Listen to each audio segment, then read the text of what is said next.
बिस्मिल्लाहिर्रहमानिर्रहीम। अल्लाह ताला के पाक नाम से शुरू जो बड़ा मेहरबान नहायत रहम करने वाला है। अस्सलामुअलैकुम स्टूडेंट्स, मैं हूँ आपका teacher Mohammad Asim Nasar, second year ICS computer science के नेक्स्ट लेक्चर के साथ यूनिक ग्रुप ऑफ इंस्टीट्यूशन की तरफ से हाजिर हूँ। उम्मीद करता हूँ स्टूडेंट आप खैरियत से होंगे और अल्लाह के करम से 5 वक्त की नमाज़ अदा करते होंगे और फिर सारी दुनिया जहान के लोगों के लिए दुआ भी करते होंगे, जो इल्म हासिल हो उस पर अमल भी करते होंगे। आपको पता है कि हमारे इस्लाम के जो बुनियादी अकायद जो हैं वो है कलमा, नमाज, रोज़ा, हज, ज़कात। तो अब आप ये देख लें कि अगर आप अपनी बात करें तो ये 3 बुनियादी अकायद जो है वो आप पर जो है अभी अप्लाई हो रहे हैं, कलमा, नमाज और रोज़ा। और अल्लाह के करम से जो है कि अगर ये लेक्चर जो है ये रमज़ान में हमें रोज़े हम पे फ़र्ज़ किए गए हैं। अब तो ये साइंस जो है ये कुरान पाक जो है जो अल्लाह ताला का कलाम है, इसमें जो बातें जो लिख दी गई हैं, जो बता दी गई हैं, वो साइंस उसको रिसर्च कर कर के वहाँ तक पहुँच रही है। अब अगर हम ईमान ले आएँ और अगर हम ये कुरान पढ़ते रहें और इस पर अमल करते रहें तो साइंस तो बाद में पीछे पीछे आ रही है, लेकिन कुरान जो है वो तो ज़ाहिर है आगे है और आगे ही रहेगा। उसमें ये बात जो है आप मेरे से ज़्यादा इल्म रखते हैं, तो उसमें ये साइंस में रिसर्च के तौर पे भी ये भी कहा गया है कि अगर एक साल में अगर आप 30 दिन के इस तरह लगातार रोज़े जो ज़ाहिर है अफ्तारी करते हैं, तो अगर ये रोज़े रखे जाएं तो ये मेडिकल साइंस भी ये कह रही है कि हमारी जो बॉडी जो है वो तंदुरुस्त रहती है। वो रिसर्च करके इस पॉइंट तक पहुंच रहे हैं। एक साल में अगर 30 रोज़े रखे जाएं तो अब ये मेडिकल साइंस भी इसकी जो अफादियत जो है वो ये वाज़े कर रही है और ये अफादियत जो है लोगों को बता रही है। तो अब तो ये साइंस रिसर्च करके पहुंच रही है, लेकिन इस्लाम के अंदर जो है ये कुरान में आका ने हमें तो ये पहले ही बताया हुआ है। रोज़े तो पिछली कौमें भी रखती थीं, उन पे भी था, वो भी रखते थे, तो हमारे पे भी फ़र्ज़ है। तो इसलिए एक आसान तरीका ये है कि हम जो है कुरान और प्यारे आका जो है वो जो अमल करते जाते हैं, जो बातें बताते रहते हैं, डिटेल जो है अब उसमें होता ये है कि अगर आप अपने सिस्टम की भी बात कर लें और आप स्टूडेंट हैं तो आपके टीचर हैं, कोई बात अगर आपको क्लियर नहीं होती पढ़ाई के वाले से तो आप अपने किसी स्टूडेंट से जो है फ्रेंड से आप कंसल्ट कर लेते हैं, ना हो तो फिर आप किससे कंसल्ट करते हैं? सब्जेक्ट टीचर से। तो सब्जेक्ट टीचर के पास ज़्यादा नॉलेज होता है ना। और अगर आप सिस्टम की किसी प्रॉब्लम में कोई बात अगर आपने पूछनी है तो उसके लिए आप किससे कंसल्ट करेंगे? क्लास इंचार्ज के साथ, प्रिंसिपल, वाइस प्रिंसिपल के साथ। तो इसका मतलब क्या हुआ कि उनके पास जो है नॉलेज ज़्यादा मौजूद है। तो अब ये देखें, ये बातें हमें बड़ी क्लियरली समझ आ जाती हैं दुनिया के हिसाब से कि अगर प्रॉब्लम होता है तो उससे कंसर्न जो इंचार्ज होता है उससे हम एड्रेस करते हैं और उससे अपना प्रॉब्लम सॉल्व करवा लेते हैं। उसके पास नॉलेज ज़्यादा होता है। ये बातें क्लियर है ना आपको? तो अब जो है ये कुरान जो है, ये प्यारा कुरान जो है ये किस पे नाज़िल हुआ? आका पे, प्यारे आका पे। तो अब जो है जब हम इधर क्लास इंचार्ज की बात कर रहे हैं, प्रिंसिपल वाइस प्रिंसिपल की बात कर रहे हैं, टीचर की बात कर रहे हैं, तो उधर फिर हमें इस तरह तवज्जो नहीं करने की ज़रूरत कि वो जो फरमाते हैं, जो अमल करते हैं, तो वही हमें वैसे ही जो फरमा रहे हैं वैसे ही हमें अमल करना चाहिए। जिस तरह वो अमल कर रहे हैं हमें वैसे ही अमल करना चाहिए।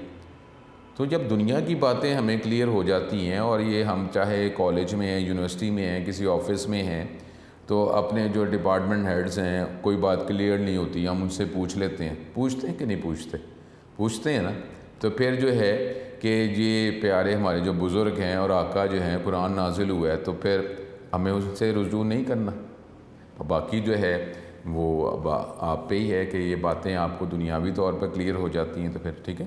तो इसलिए जो है अब नमाज के कैसे अदा की जाती है, कुरान में नमाज का कहा गया है, लेकिन कैसे अदा करनी है, रोज़े के जो फ़र्ज़ जो हैं वो क्या हैं, वाजिबात क्या हैं, क्या चीज़ हम करेंगे तो परफेक्शन की तरफ हम जाएंगे, तो ये प्यारे आका ने बताया हुआ। ठीक है, तो अल्लाह ताला करम करे कि ये अब ये नमाज, फिर कलमा सबसे पहले, फिर नमाज, रोज़ा, तो आप अपने अंदर हिम्मत लेके आएँ। और इसमें क्या होता है कि साइंस भी कहती है कि इंटरनल हमारी जो सिक्रीशंस जो हैं वो रोज़ा जब रखते हैं तो हमारी ये बॉडी की भी सफाई भी हो जाती है। तो अब वो साइंस की बात कर लें, साइंस की बात मानते हैं तो इस्लाम की बात क्यों नहीं मानते? वही मान लें। ठीक है, तो अब जो है ये हम जो टॉपिक जो चैप्टर 4 हम कर रहे थे, इसके टॉपिक हमारे कंप्लीट हो गए थे। अब हम इसके MCQs जो हैं वो उसको हम कंसिडर कर रहे हैं। और MCQs आपके लिए इसलिए भी इम्पोर्टेंट होते हैं क्योंकि जब आप एंट्री टेस्ट आपने करना है, उसकी तैयारी करनी है, तो उसमें भी हमारे पास ये ऑब्जेक्टिव स्टाइल ही होता है। तो इसलिए जितने MCQs आप यहाँ पे करेंगे उसका फ़ायदा आपको डेफिनेटली होगा। अल्लाह ताला हम पे अपना करम करे, हमेशा अपनी पनाह में रखे। इसके MCQ चैप्टर 4 के कंटिन्यू करते हैं। सुनिए आगे MCQs जो हम अब डिस्कस कर रहे हैं, MCQs जो हैं वो आपके लिए इम्पॉर्टेंट ही होते हैं क्योंकि हमने बात पहले ही की है कि आप जब एंट्री टेस्ट करते हैं तो एंट्री टेस्ट के अंदर भी हमारे पास ये ऑब्जेक्टिव स्टाइल ही होता है, ठीक है। तो इसलिए इस पर तवज्जो करें, जितने आपके MCQs होंगे उतना ही आपको फ़ायदा ही होगा। अब डाटा इंटेग्रिटी अगला MCQ जो है, data integrity is another form of, data integrity एक टर्म है, उसकी भी एक अलग फॉर्म अनदर फॉर्म ही है क्या, डाटा फिजिबिलिटी। इसकी ये फॉर्म है data integrity, data accessibility, data modelling और डाटाबेस प्रोटेक्शन।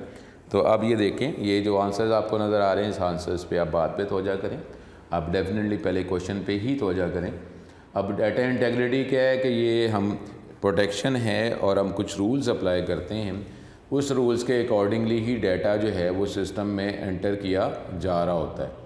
अब जब ये रूल्स अप्लाई करेंगे तो और दो से रूल्स कौन से हैं हमारे सिलेबस के वाले से, एंटिटी इंटेग्रिटी और रेफरेंशियल इंटेग्रिटी। जब ये रूल्स अप्लाई करेंगे तो जो रूल्स आपने अप्लाई किए हैं उसी के अकॉर्डिंगली डाटा जो है सिस्टम का पार्ट बनेगा। अगर डाटा हमारे रूल को ब्रेक करता है, उसके अकॉर्डिंगली नहीं है, तो डाटा सिस्टम का पार्ट नहीं बनाया जाएगा। तो अब डाटा इंटेग्रिटी क्या है, इज़ अनदर फॉर्म ऑफ क्या, डाटाबेस प्रोटेक्शन, ठीक है। डी ऑप्शन इसका सही आंसर होगा। फिर integrity is concern with the reliability of data, कि डाटा की रिलायबिलिटी जो है उसके साथ इसका ताल्लुक़ है, डाटा की क्वालिटी के साथ ताल्लुक़ है, फिजिबिलिटी के साथ ऑफ डाटा ताल्लुक़ है, या एक्सेसिबिलिटी। अब डेफिनेटली तीसरा हम बात कर रहे हैं कि अगर आप एंटिटी इंटेग्रिटी की बात करते हैं, और एंटिटी इंटेग्रिटी जब आप प्राइमरी की अप्लाई करते हैं तो प्राइमरी की अप्लाई करने से क्या होता है कि डाटा डुप्लिकेट जो है वो आप एंटर नहीं कर सकते और लाजमी डाटा आपने प्रोवाइड करना है। अब इसका ताल्लुक़ क्या है कि डाटा जो है उसमें एक स्टैंडर्ड हमें मिलेगा, एक क्वालिटी मिलेगी। तो जब हम इंटेग्रिटी अप्लाई करते हैं, अब डाटा जो है वो है ही डिफरेंट, सेम डाटा तो है ही नहीं, तो ये इसका इंटेग्रिटी का ताल्लुक़ किसके साथ हो जाएगा, quality of data. B option इसका सही आंसर होगा। अगला MCQ, the constraint that states that in a relation no primary key value can have a null value is called, यानी कंस्ट्रेंट या कोई रूल, रुकावट, ऑब्स्टिकल जो ये बताता है कि प्राइमरी की जो है, जो हम रिलेशन में हम बनाते हैं, primary key value can have a null value, no primary key value can have a null value. Primary key जो वैल्यू है उसमें नल जो है आप इंसर्ट नहीं कर सकते, यानी उसको ब्लैंक छोड़ा नहीं जा सकता। इसको क्या कहते हैं, इसको रेफरेंशियल इंटेग्रिटी कहते हैं, एंटिटी इंटेग्रिटी कहते हैं, डाटा इंटेग्रिटी कहते हैं, या डाटा करेक्टनेस कहते हैं, ठीक है। तो ये हमें पता है कि इंटेग्रिटी की दो हमारे पास टाइप्स हैं, एंटिटी इंटेग्रिटी और रेफरेंशियल इंटेग्रिटी। अब एंटिटी इंटेग्रिटी और रेफरेंशियल इंटेग्रिटी, ये दोनों इंटेग्रिटी जो दो टाइप्स हैं, इसकी आपकी कंप्लीट अंडरस्टैंडिंग होनी चाहिए। ये डिफरेंट फॉर्म में, डिफरेंट MCQs में और आपके एंट्री टेस्ट में भी ये डेफिनेटली क्वेश्चंस ये आ सकते हैं, इसलिए इसको क्लियर रखें। एंटिटी इंटेग्रिटी, जब हम किसी रिलेशन पे, एंटिटी पे प्राइमरी की अप्लाई करते हैं तो ये रूल अप्लाई हो जाता है एंटिटी इंटेग्रिटी का, और किसी रिलेशन में या हम एंटिटी में जब फॉरेन की अप्लाई करते हैं तो रेफरेंशियल इंटेग्रिटी का रूल जो है अप्लाई हो जाता है। और जब आप प्राइमरी की अप्लाई करते हैं तो प्राइमरी की का यानी एंटिटी इंटेग्रिटी का रूल अप्लाई जब करते हैं तो फिर क्या होता है कि उसमें आप ब्लैंक वैल्यू, खाली उसको छोड़ा नहीं जा सकता। रेफरेंशियल इंटेग्रिटी अप्लाई करते हैं तो उस फॉरेन की जो है उसमें वही वैल्यूज़ हो सकती हैं जो मेन पेरेंट टेबल में प्राइमरी कीज़ में होती हैं। अब constraint that states that in a relation no primary key value can have a null value, उसमें खाली नहीं होना चाहिए, ब्लैंक नहीं छोड़ा जा सकता, नल वैल्यू नहीं हो सकती, इसको क्या कहते हैं, इस कंस्ट्रेंट को रेफरेंशियल इंटेग्रिटी कहते हैं, एंटिटी इंटेग्रिटी कहते हैं, डेटा इंटेग्रिटी या डेटा करेक्टनेस। तो इसका सही आंसर है बी ऑप्शन, एंटिटी इंटेग्रिटी। उसके बाद अगला एमसीक्यू, दी एंटिटी इंटेग्रिटी रूल्स। अब वो एंटिटी इंटेग्रिटी मैं बार बार कह रहा हूँ कि एंटिटी इंटेग्रिटी और रेफरेंशियल इंटेग्रिटी के टॉपिक पे लाजमी आप तवज्जो करें। The entity integrity rules states the following, no primary key attribute can be null. जो प्राइमरी की कोई एट्रीब्यूट जो है उसको नल उसमें नहीं होगा, खाली नहीं छोड़ा जा सकता। ईच एंटिटी मस्ट हैव है प्राइमरी की, कि हर एंटिटी में प्राइमरी की होना लाजमी है। प्राइमरी की must have only one attribute, primary की एक एट्रीब्यूट एक कॉलम की बेस पर ही आप असाइन कर सकते हैं, या इसमें से कोई भी ऑप्शन वो ठीक नहीं है। ठीक है, तो एंटिटी इंटेग्रिटी रूल क्या होता है कि प्राइमरी की जो एट्रीब्यूट है, जो कोई एट्रीब्यूट जिसको आप प्राइमरी की आपने असाइन की हुई है, तो आप उसमें खाली जो है ब्लैंक जो है नल इंसर्ट नहीं कर सकते, लाजमी उसका डाटा वैल्यू आपने प्रोवाइड करनी है। तो ये the entity integrity rule states the following, और इसकी ये ऑप्शन सही आंसर है। No primary key attribute can be null, इसको नल नहीं छोड़ा जा सकता, यानी नल नहीं होगा, खाली छोड़ा नहीं जा सकता। अब referential integrity is applied on the following type of की। रेफरेंशियल इंटेग्रिटी कौन सी जो फॉलोइंग टाइप्स ऑफ कीज़ हैं उस पर ये अप्लाई होता है। प्राइमरी की पे अप्लाई होता है, कैंडिडेट की पे अप्लाई होता है, फॉरेन की पे अप्लाई होता है, या कंपोजिट की पे अप्लाई होता है। तो हमें ये अब रेफरेंशियल इंटेग्रिटी का टॉपिक जो है ये क्लियर होना चाहिए। अब रेफरेंशियल इंटेग्रिटी किस पे अप्लाई होता है, फॉरेन की पे, और उसमें भी ये है कि जब रेफरेंशियल इंटेग्रिटी का रूल अप्लाई किया जाता है तो फॉरेन की में आप लाजमी वही वैल्यूज़ लिख सकते हैं जो मेन टेबल में प्राइमरी की में होती हैं, या फॉरेन की को आप ब्लैंक छोड़ सकते हैं, क्योंकि इसका ताल्लुक जो है दो एंटिटीज़, दो रिलेशन का आपस में ताल्लुक जो है रिलेशनशिप के साथ होता है। तो डेफिनेट रिलेशनशिप के लिए कॉलम हमें एक्स्ट्रा बनाना पड़ता है जो रिलेशन मैनी साइड को रिप्रेजेंट कर रहा होता है। तो डेफिनेट रिलेशनशिप के लिए कोई ना कोई हमारे पास कोई एक मेथड तो होगा ना, इसमें वही वैल्यूज़ होंगी जो मेन टेबल में प्राइमरी की में होंगी, ताकि फिर इस तरीके से वैल्यू के साथ ताल्लुक की बेस पर एक रिलेशन दूसरे रिलेशन से लिंक हो जाता है। तो रेफरेंशियल इंटेग्रिटी कौन सी फॉलोइंग टाइप ऑफ की पे इसको अप्लाई किया जाता है, अप्लाई होता है, प्राइमरी की पे, कैंडिडेट की पे, फॉरेन की पे, या कंपोजिट की पे। तो इसका आंसर सी ऑप्शन सही आंसर है, फॉरेन की। फिर है फॉरेन की कंस्ट्रेंट इज़ ऑल्सो कॉल्ड। अब फॉरेन की का जो कंस्ट्रेंट है इसको मज़ीद और क्या कहा जा सकता है, referential integrity, integrity, entity integrity और रिडंडेंसी। ठीक है, तो ये हमको मैं बार बार कह रहा हूँ कि ये टर्म जो है एंटिटी इंटेग्रिटी और रेफरेंशियल इंटेग्रिटी बिल्कुल भी ज़ाहिर है कोई डिफ़िकल्ट टॉपिक नहीं है, लेकिन आप इस पर तवज्जो करें, क्लियर करें कि एंटिटी इंटेग्रिटी जो है जब हम प्राइमरी की अप्लाई करते हैं तो एंटिटी इंटेग्रिटी का रूल अप्लाई होता है, और जब आप फॉरेन की अप्लाई करते हैं तो रेफरेंशियल इंटेग्रिटी का रूल अप्लाई होता है। तो फॉरेन की constraint is also called referential integrity, integrity, entity integrity या रिडंडेंसी। तो इसका आंसर ए ऑप्शन सही आंसर है, रेफरेंशियल इंटेग्रिटी। उसके बाद आगे the process of converting complex data structures into simple and stable data structure. Complex data structure जो combination है डिफरेंट एंटिटीज़ का, रिलेशन का, जिसको कंबाइन करते हैं तो एक कंप्लीट डाटा स्ट्रक्चर बनता है। अगले डिग्रीज़ में जाके भी डाटा स्ट्रक्चर एक बहुत इंपॉर्टेंट सब्जेक्ट होगा, बहुत इंटरेस्टिंग, बहुत वर्किंग। आपको अगर आपका इंटरेस्ट कंप्यूटर साइंस में है तो इसमें काफ़ी वर्किंग करनी पड़ेगी और काफ़ी आपके टॉपिक्स क्लियर होंगे। और डेफिनेटली डाटा स्ट्रक्चर्स का सब्जेक्ट जो है अगर बेहतर तौर पर आपको आता है तो इसका आपको फ़ायदा सॉफ्टवेयर हाउस में जब आप डेवलपमेंट के लिए जाएंगे और अच्छे सॉफ्टवेयर हाउस में ये सारे डाटा स्ट्रक्चर्स की टर्म्स जो हैं इस्तेमाल की जाएंगी, अप्लाई होती हैं, क्योंकि अब सिर्फ सॉफ्टवेयर प्रोग्रामिंग नहीं बल्कि अब एफिशिएंट प्रोग्रामिंग की टर्म इस्तेमाल की जाती है, क्योंकि यूज़र जो है वो क्या रिक्वायर करता है कि इसका रिस्पॉन्स जो है फास्ट हो, एफिशिएंट हो, जो डाटा रिक्वायर किया जा रहा है वो डाटा ही रिटर्न किया जाए, अननेसेसरी डाटा जो है वो रिटर्न ना किया जाए। तो इसके लिए जो है एफिशिएंट प्रोग्रामिंग है, एफिशिएंट प्रोग्रामिंग के लिए एफिशिएंट डिज़ाइनिंग होगी। तो ये डाटा स्ट्रक्चर्स का सब्जेक्ट जो है बहुत इंपॉर्टेंट है, तो आप इसको अगली डिग्री में जब जाएंगे तो लाजमी तवज्जो करना। The process of converting complex data structures into simple and stable data structures. Complex data structure जिसमें कुछ में भी एरर्स भी हो सकते हैं, उसको हम कन्वर्ट करें simple and stable data structure जिसमें एरर्स ना हो, इसको क्या कहा जाता है, इस प्रोसेस को क्या कहा जाता है, सिनोनिम कहा जाता है, होमोनिम कहा जाता है, नॉर्मलाइजेशन कहा जाता है, या म्यूचुअली एक्सक्लूसिव डाटा कहा जाता है। तो आपको ये पता चल गया होगा कि नॉर्मलाइजेशन ही वो प्रोसेस है जिसके ज़रिए हम कॉम्प्लेक्स डाटा स्ट्रक्चर को simple and stable data structures जिसमें एरर्स ना हो उसमें कन्वर्ट करते हैं। तो the process of converting complex data structures into simple and stable data structure, इसको क्या कहा जाता है, सी ऑप्शन इसका सही आंसर है, नॉर्मलाइजेशन।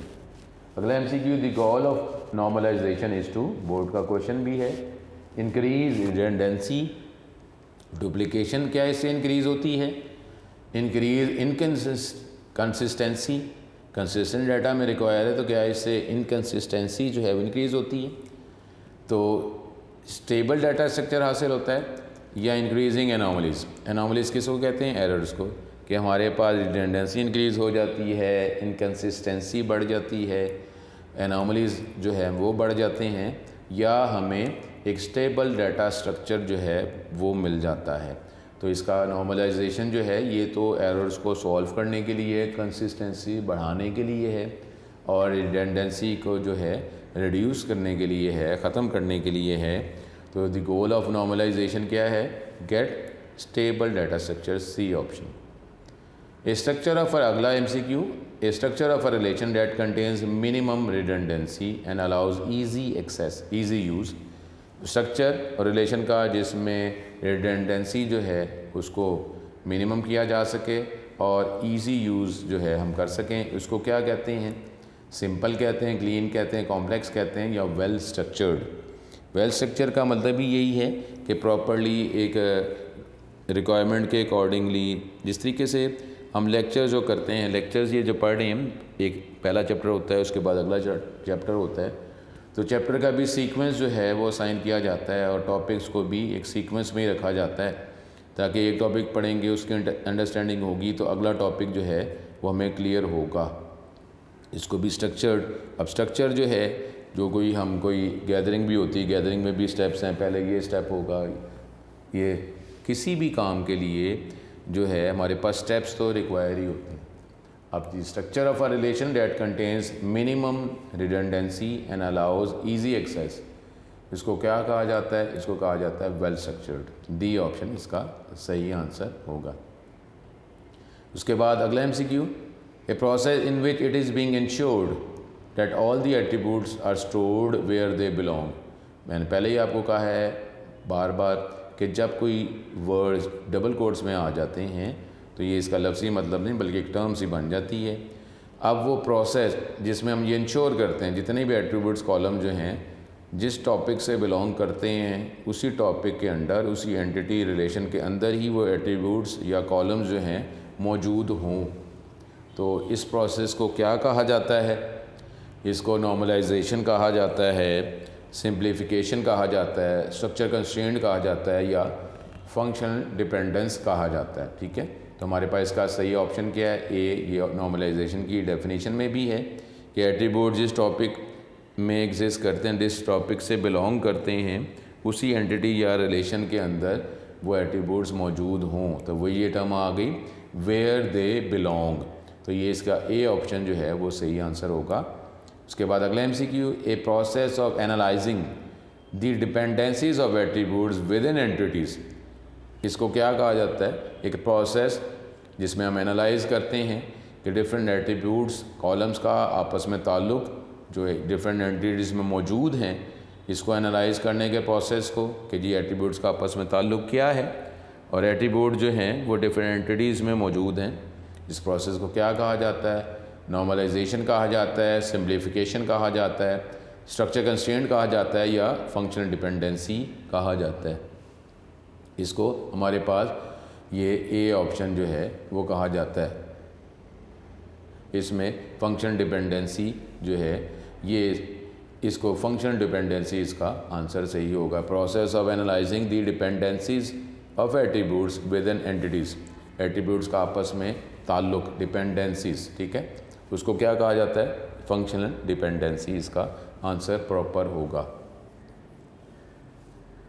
अब एनालाइज अगर करना, ठीक है, तो ये फंक्शन डिपेंडेंसी। अब ये फंक्शन, ये इसका आंसर डी ऑप्शन सही आंसर है।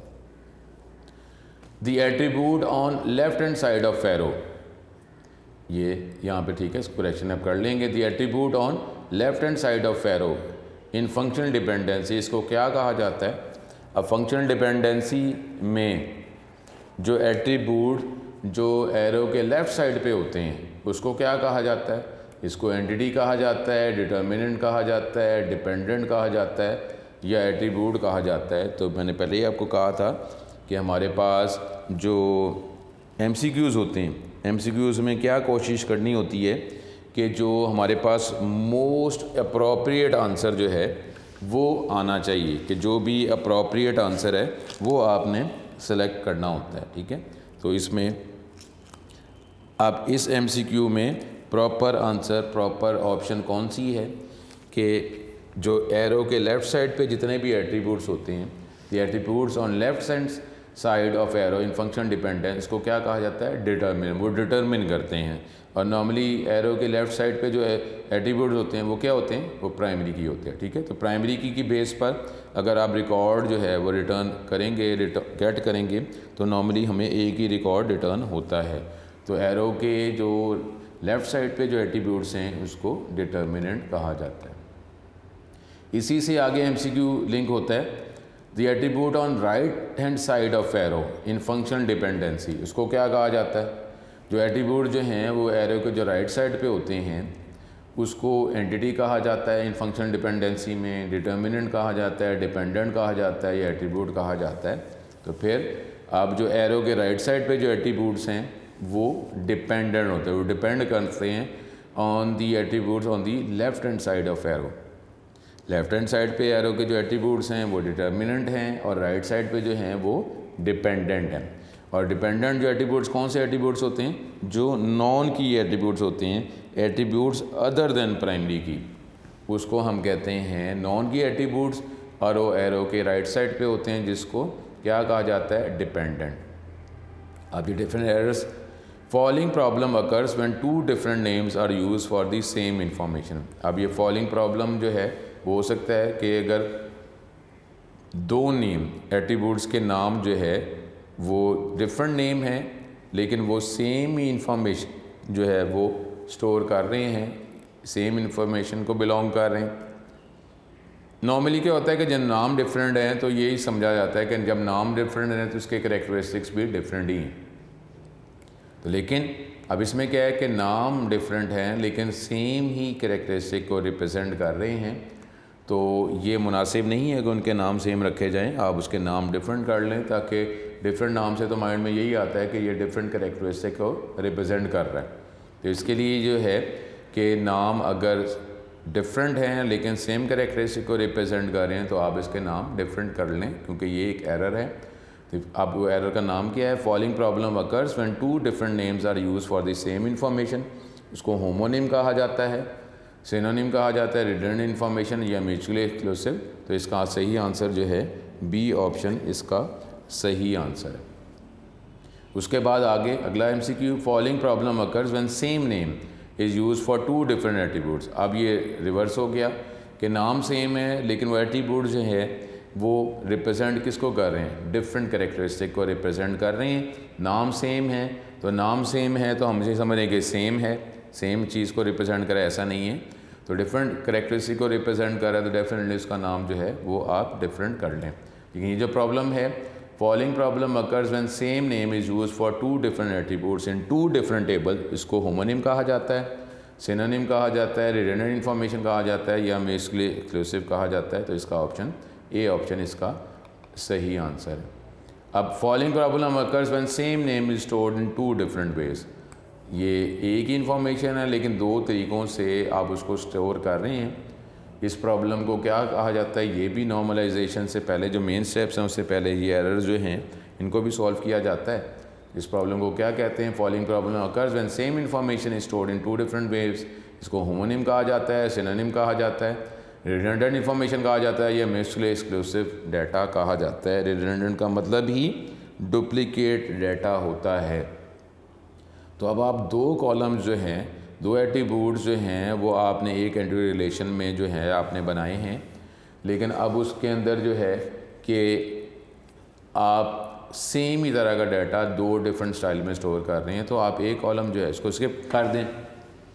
एक ही कॉलम से हम वो डाटा को रिप्रेजेंट हम कर सकते हैं। दो दो कॉलम जो है वो बनाने की ज़रूरत है कि जिसमें डाटा दो डिफरेंट तरीक़ों से आप एंटर कर रहे हैं लेकिन एक ही चीज़ को रिप्रेजेंट कर रहे हैं, तो इसको रिडंडेंसी या रिडंडेंट इंफॉर्मेशन कहा जाता है। उसके बाद अगला MCQ, storing same information is more than 2 ways. इसको क्या कहा जाता है? डिफरेंट स्टाइल से क्वेश्चन।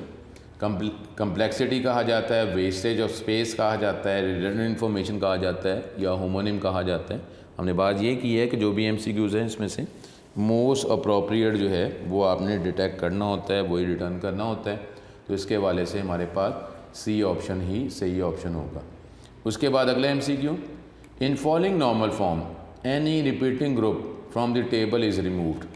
अब रिपीटिंग ग्रुप का एरर जब हम अपने रिलेशन को जब हम नॉर्मलाइज कर रहे होते हैं तो हमने फर्स्ट नॉर्मल फॉर्म की स्टेज पर स्टेट पे अपने रिलेशन को लेके जाना है, टेबल को लेके जाना है। तो फिर अगर रिपीटिंग ग्रुप का अगर एरर मौजूद है तो उसको अगर हम रिमूव करते हैं तो हमारा जो रिलेशन जो टेबल जो है कौन सी स्टेज या स्टेट पे पहुंच जाता है, वो फर्स्ट नॉर्मल फॉर्म की स्टेज पे पहुंचता है, second normal form, third normal form या फोर्थ नॉर्मल फॉर्म। तो ये हमें पता है कि फ़र्स्ट नॉर्मल फॉर्म के लिए हमें कौन सा एरर रिमूव करना पड़ता है, रिपीटिंग ग्रुप का एरर रिमूव करते हैं तो हमारा जो रिलेशन जो है फर्स्ट नॉर्मल फॉर्म की स्टेज या स्टेट पे पहुंच जाता है। In following normal form any repeating group from the table is removed, first NF, second NF, third NF, fourth NF। तो इसका आंसर ए ऑप्शन हमारा सही आंसर है कि जब हम रिपीटिंग ग्रुप का एरर जो है वो अपने टेबल या रिलेशन से रिमूव करते हैं तो हमारा रिलेशन फर्स्ट नॉर्मल फॉर्म की पोजीशन पे पहुंच जाता है। ठीक है, इसको यहाँ पे अपना लेक्चर आज हम वाइंड अप करते हैं इतने MCQs पे। नेक्स्ट MCQs जो हैं, मज़ीद MCQs जो है वो नेक्स्ट लेक्चर में हम इसको कंटिन्यू करेंगे।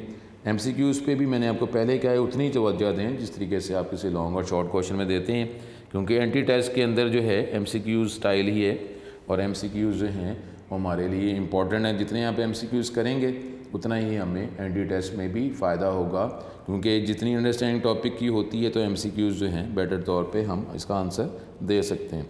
यहाँ पे अपना आज का लेक्चर कंप्लीट करते हैं। नेक्स्ट लेक्चर में यहीं से आगे MCQs हम डिस्कस करेंगे। अपना बहुत ज़्यादा ख्याल रखें। अस्सलाम वालेकुम।